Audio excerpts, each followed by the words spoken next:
Okay, so today's video is going to be about source analysis.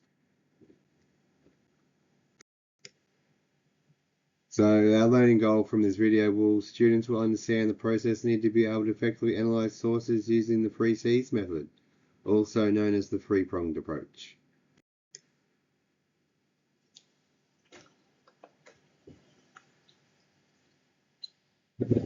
So the three-pronged approach, we start with the content, the context, and the comment. So firstly, we look at the content, determine what is happening in the image.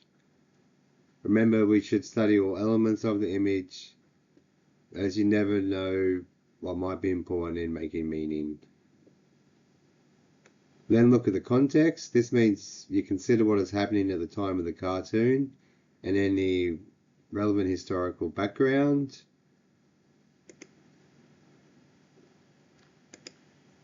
And finally, you're ready to comment about the image by stating your interpretation of what the image depicts.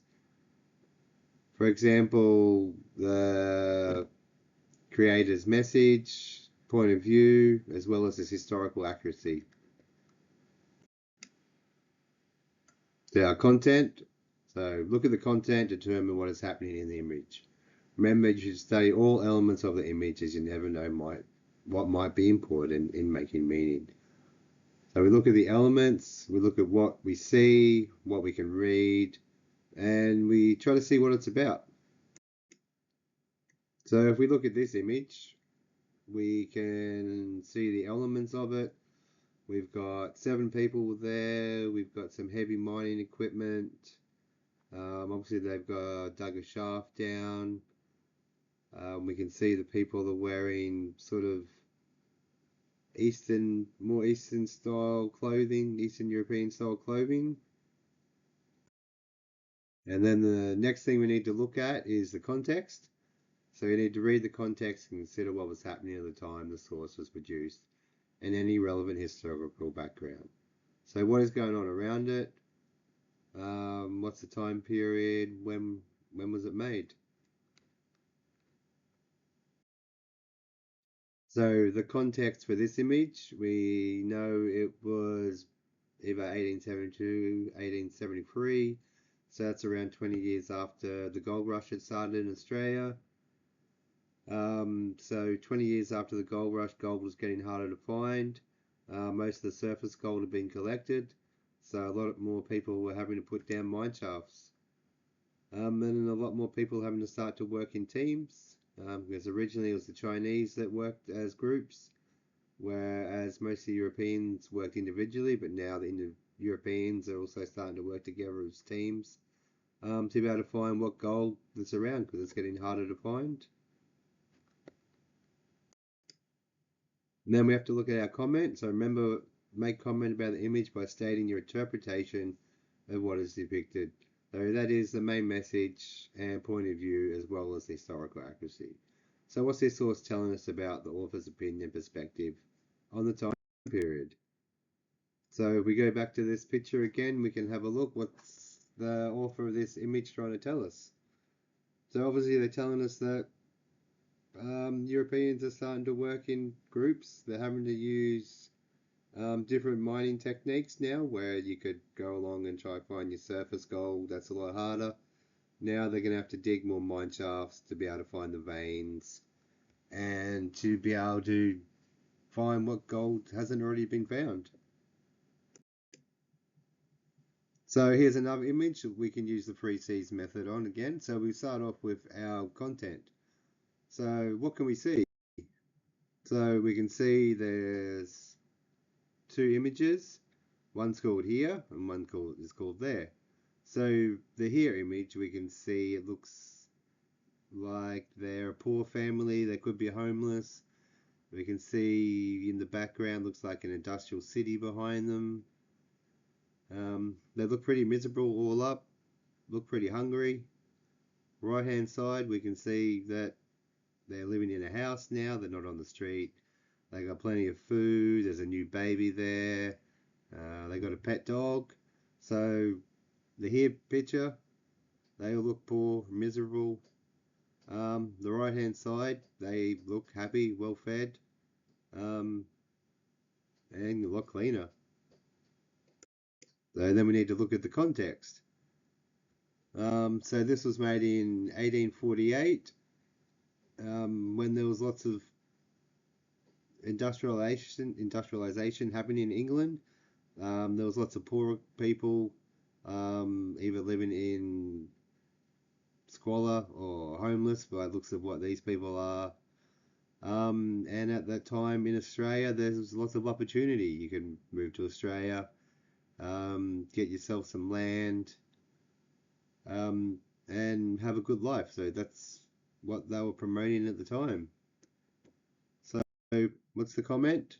What's this image showing us? What's the author trying to show us?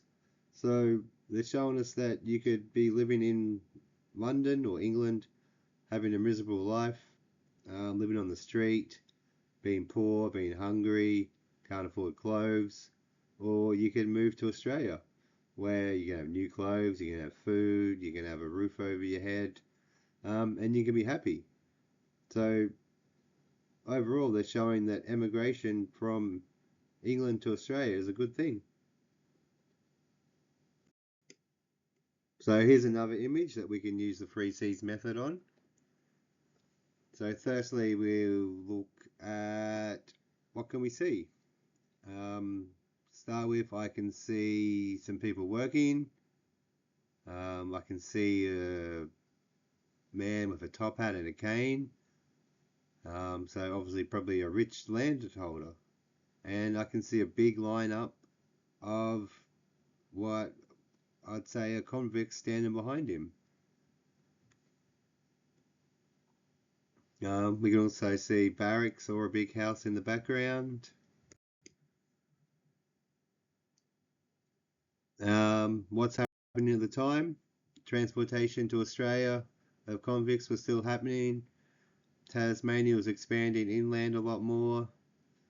And convicts were being used for labour. They weren't just coming in and staying in barracks now. They were coming in and getting sent straight out to work for landowners. So to get a comment on this image, what's the author trying to say? So we know that at this time there was transportation. The convicts were coming to Tasmania.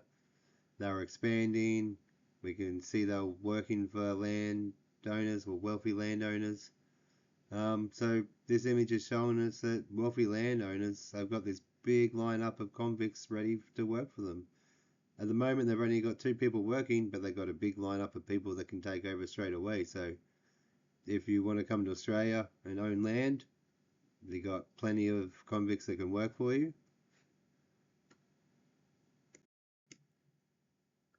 And we'll have a look at this one more image here.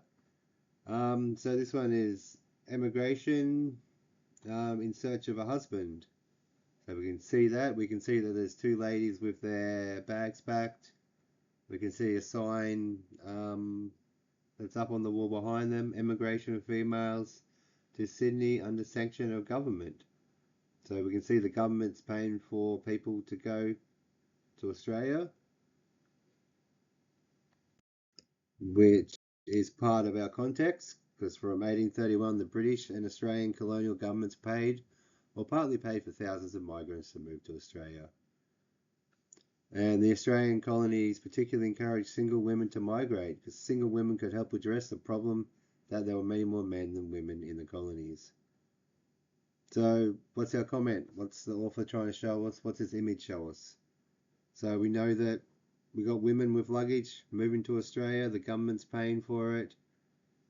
So what are we showing? They're going to move to Australia for a husband.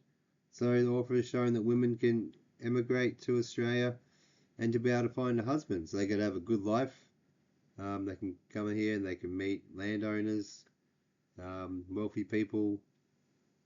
So the author's showing us that it's good to move to Australia. So this is part of actual political campaign by the British and Australian governments back in the early 1800s. to try and get some more women to move to Australia. Okay, so just to recap, using the 3C's method. So we look at the content, we look at what we can see, what's in the image, what can we read that's there, and then we go and look at the context. So what was happening at the time, what was happening in that time period, what was going on with the countries, the world, what's happening around them. Then we use the content and the context to see if we can ascertain what the author's trying to show us. So the comment, what is the author trying to show us? Okay, thank you.